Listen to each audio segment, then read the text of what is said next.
Hello and welcome to South Asia Chart, brought to you by the Institute of South Asian Studies at the National University of Singapore. I'm your host, Dr. Chulanee Attanayake, a visiting research fellow at ISAS, and with me is Dr. Palitha Kohona. Dr. Kohona is the new Sri Lankan Ambassador to China. He was the Secretary to Ministry of Foreign Affairs between 2006 and 2009.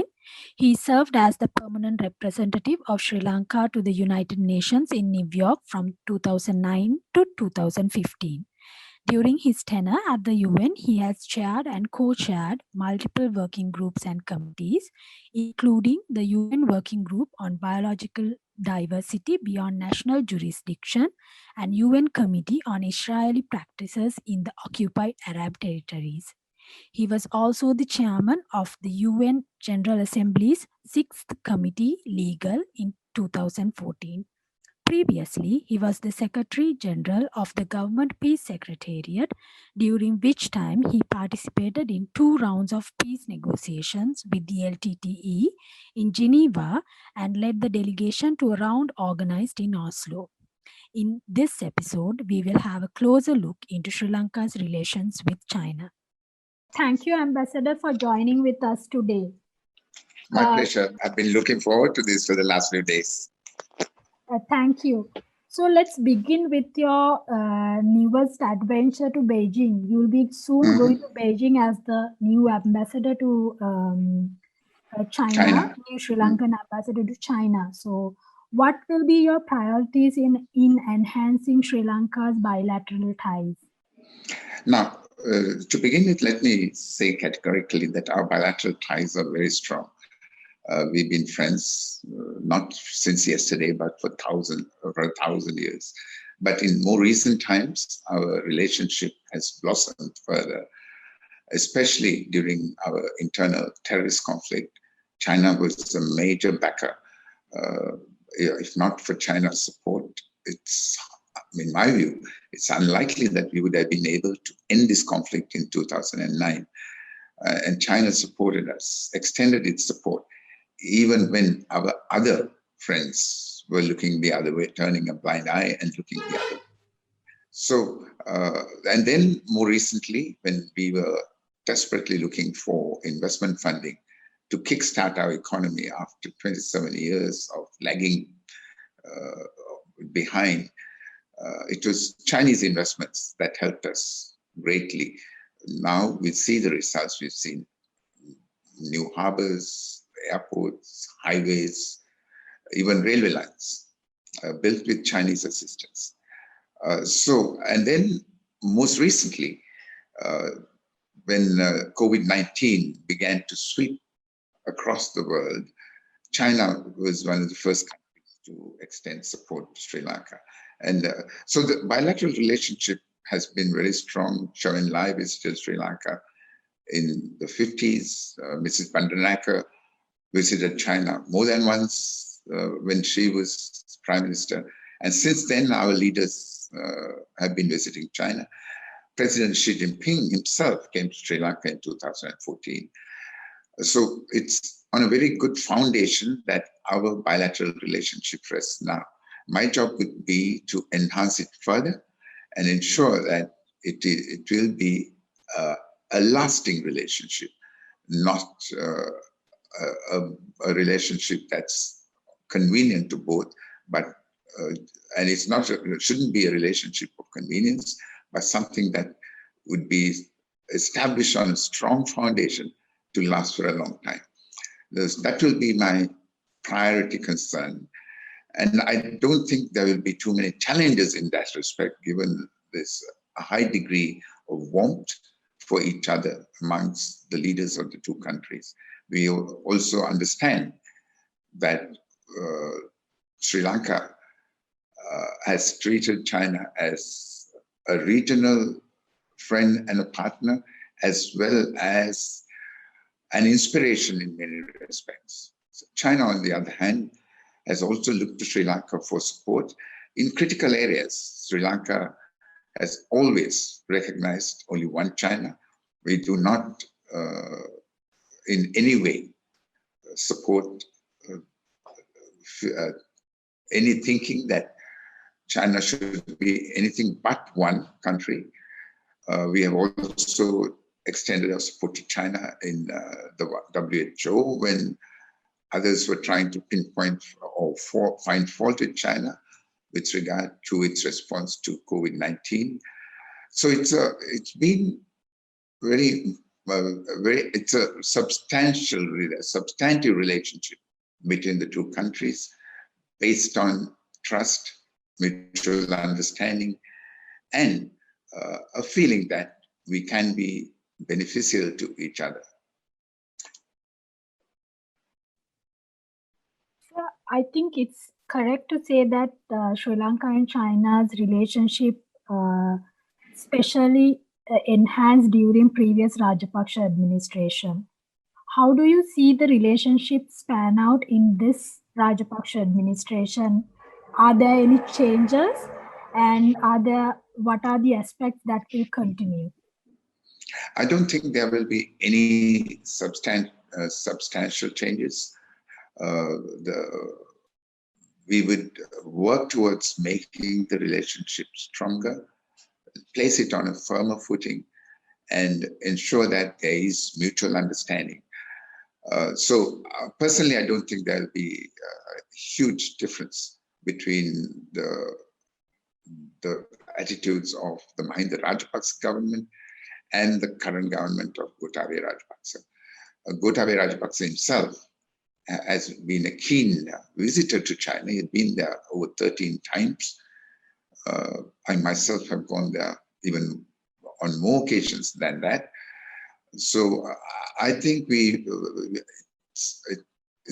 I personally don't think there will be any significant changes in the attitude of Sri Lanka towards China under the Gotabaya Rajapaksa government. Ambassador, you briefly mentioned about the support China gave during the COVID pandemic to Sri Lanka. Can you elaborate a little bit more for our audience? When the pandemic began sweeping the world and Sri Lanka itself started taking note of what was happening elsewhere, it was China that came to our assistance first with the equipment required to deal with the pandemic. The testing kits, the masks, the medical garments required, etc. The first shipments came from China. So we are very grateful to China for that. That was at a time when Sri Lanka really didn't know much about the disease. It took us a while to understand it. And the Chinese assistance got us over that first hurdle. In fact, for months and months, Sri Lanka's performance was exemplary. We had only, for the first few months, we had only about 9 or 10 deaths. And the number of people infected were largely those who had returned to Sri Lanka from overseas. Of course, the second wave is claiming more lives and infecting more people at the moment, but still to a much lesser extent than any of our neighbors. So we are doing a great job here. And hopefully the mutual assistance that we extended to each other will continue, which would mean that both of us would also be, at a not too distant future date, be able to open our doors to each other.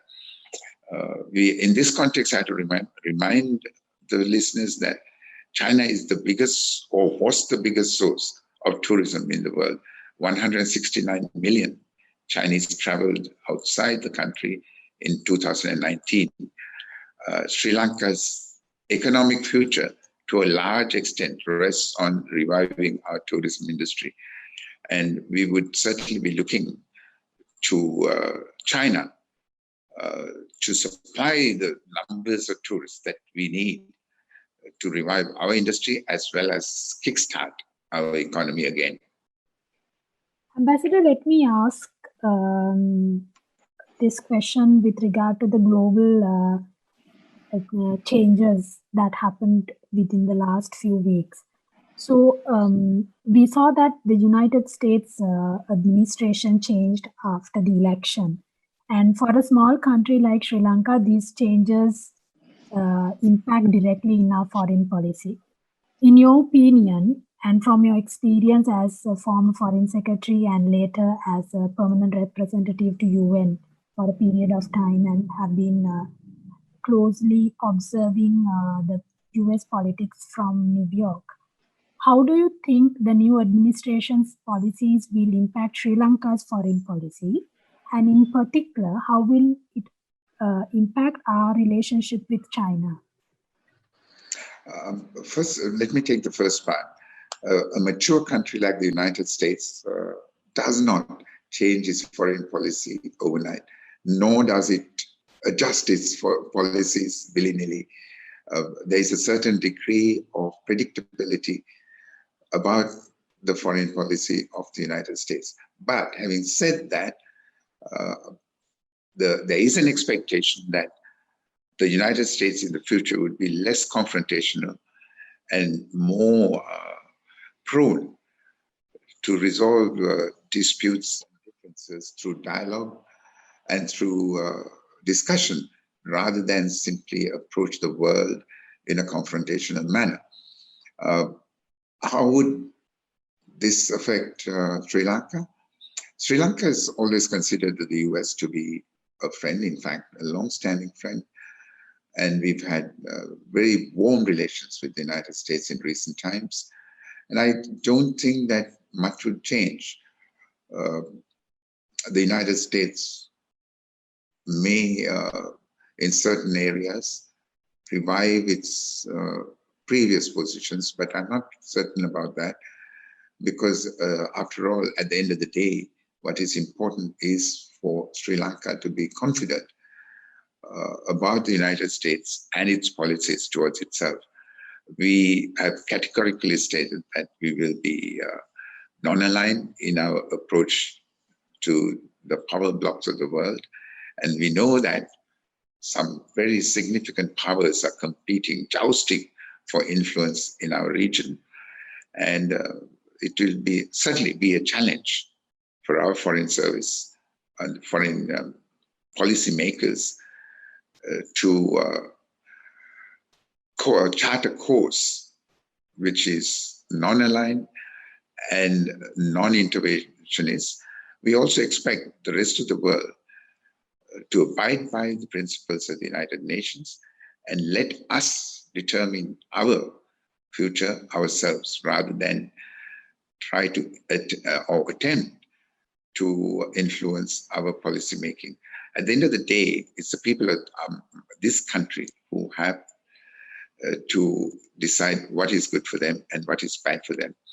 And the current government takes that view very strongly, that each country must be left to its own devices rather than be subjected to unnecessary pressure from the outside. There's also a way of conveying your concerns to a country which is traditionally accepted through quiet discussion, quiet persuasion, etc., rather than by using megaphones. And I think at the end of the day, the new administration, which comprises of very mature and experienced persons, will not pose an increased challenge to Sri Lankan policymakers. I think there wouldn't be a specific challenge. And of course, it would be our responsibility to manage our external relations in a way that the country's independence is protected, its integrity is assured, and its freedom of action is not compromised. Ambassador, Sri Lanka recently saw multiple diplomatic visits by global and regional powers. Earlier, a couple of months ago, there was a visit from a delegation from China, and then it was followed by former US Secretary of State Mike Pompeo's visit just a couple of days ahead of the US election. And later, India's National Security Advisor Ajit Doval visited Sri Lanka. How these visits are impacting us? I don't think they are making an unmanageable impact on Sri Lanka. We are, of course, we are delighted that all these dignitaries have chosen to visit Sri Lanka, albeit in the case of some as part of wider regional visits.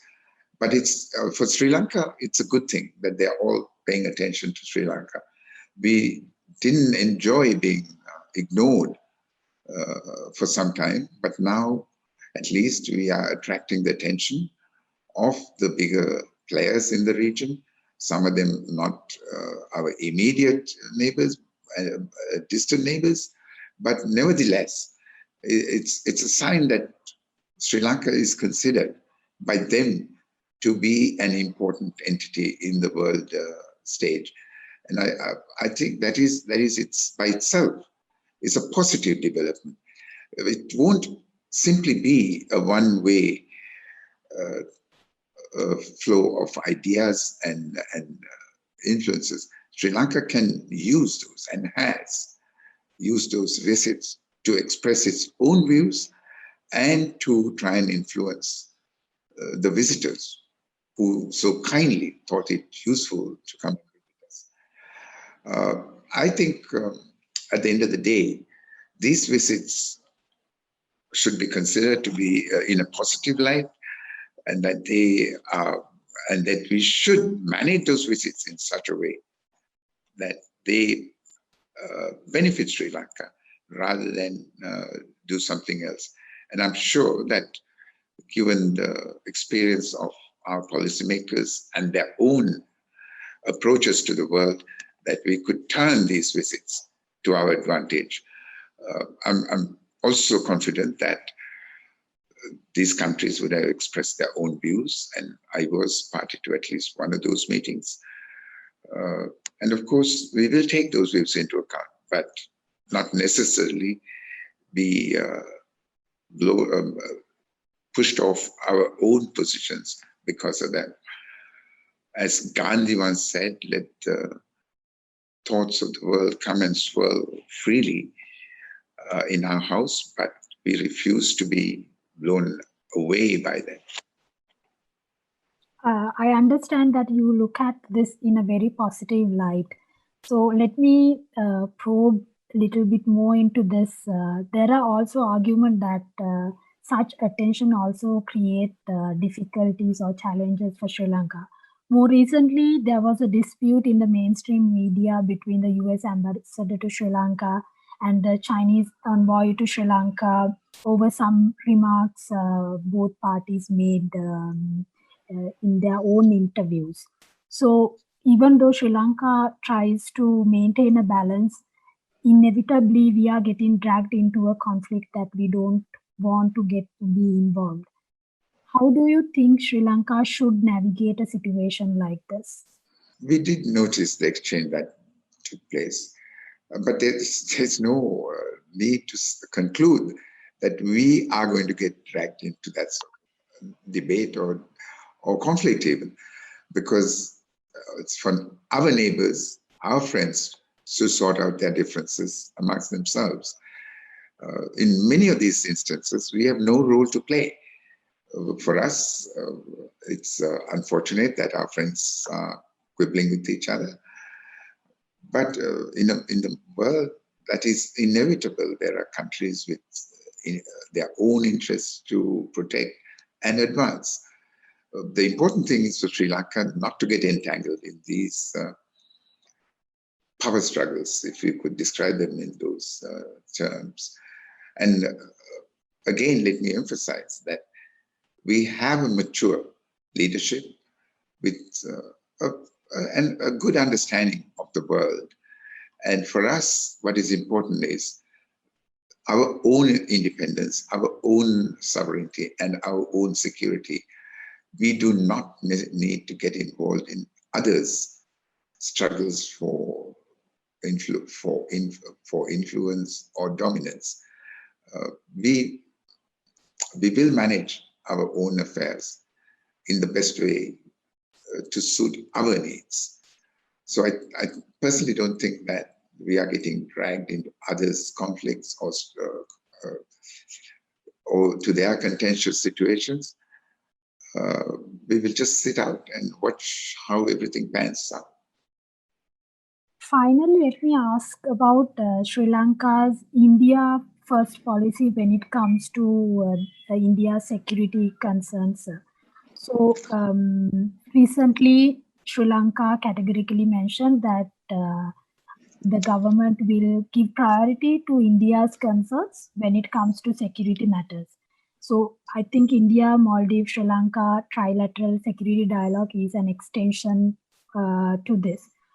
How would this impact Sri Lanka's ties with China? Because it looks like India's major security concern vis-a-vis Sri Lanka has links with our ties with China. That statement made a couple of months ago has been clarified. I think it was a case of using terminology out of context. Now it has been categorically stated that our priority is Sri Lanka. Our policy approach is Sri Lanka first, and not any other country first, including India.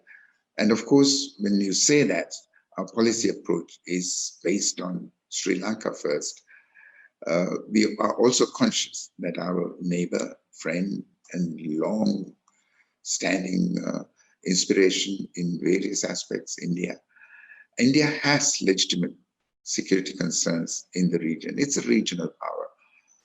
And Sri Lanka's approach is that Sri Lanka will not pose a security threat to India, nor will it allow any other country to use Sri Lanka to pose a security threat to India. And this position is perfectly clear. And I don't think any other country, including China, will misunderstand that, because we are only 22 miles off the coast of India. We are very close neighbors, proximate neighbors in more ways than one. And therefore, India's security is very important to us. And similarly, Sri Lanka's security is important to India. If Sri Lanka is destabilized, it will be only a matter of time before any destabilization occurring here will have an impact on India. So it's a mutual concern. We will ensure that Sri Lanka poses no security threat to India. And I'm sure that India will also want to ensure that Sri Lanka's stability and internal peace is maintained. And in that respect, again, we have to remember that in 2009, India did extend considerable assistance to Sri Lanka to eliminate the terrorist threat in this country. So in the future too, I'm sure that the two countries will maintain a balance in their relationship, which will not pose a threat to each other. And at the same time, understand that Sri Lanka's economic needs need to be satisfied from some source. And Sri Lanka has warmly welcomed Chinese investments in Sri Lanka, just as much as it has invited any other country which is capable of investing in Sri Lanka to come forth and do so. We would like to see the American companies, Indian companies, European companies, Australian, Japanese companies to come and make use of Sri Lanka's geographical location to advance their business interests. We sit in the middle of the Indian Ocean, surrounded by countries, starting from the African continent, the Middle East, India, ASEAN, Australia, and all these countries, until the COVID pandemic hit, were booming. Their economies were growing at a phenomenal pace. And there is this wonderful opportunity for global companies to locate themselves in Sri Lanka and exploit the potential of our geographical location. At the same time, it has to be remembered that our links with the rest of the world are excellent, whether it's aviation, shipping, uh, telephone links, etc. And it's a very good place to live in. It's a much better place to live in than many other countries, similar sized countries in the world. And then, of course, you have to remember that the busiest sea lane in the world passes within 20 kilometers of our southern coast. So again, that provides huge potential for businesses to operate out of Sri Lanka. So it's not only China that we would like to see entering Sri Lanka for business purposes, but every other country that has that sort of ambition. It's very difficult to find a place in the world which can compete with Sri Lanka for location and other facilities. So I don't think that our economic links with China will pose that much of a concern to India. Also, remembering that India's biggest export market is China today. And so India finds it comfortable to deal with China. Of course, there are hiccups resulting from recent border skirmishes, but in the long run, we would hope that our neighbors will work together for the common benefit. In fact, if India and China work together, it will not only be India and China who will benefit from it, but also the wider region. Because for us, both are potential investors in our economy and also huge markets for our products. And I would like to see a day when our neighbors get on better with each other so that small countries like Sri Lanka can benefit from the resulting peace and amity. With that, let me thank you, Ambassador, for joining with us, even though you're occupied getting ready to go for your next assignment. Thank you very much for giving me this opportunity to talk to you. And I also compliment you on asking some very probing questions. And I hope I satisfied you with my answers. You did, sir. Thank you very much. Thank you. Dear listeners, we hope you have enjoyed this session. If you are interested to learn more about our analysis and our work, please visit our website isas.nus.edu.sg. Please stay tuned to South Asia Chart for more analysis on contemporary South Asia.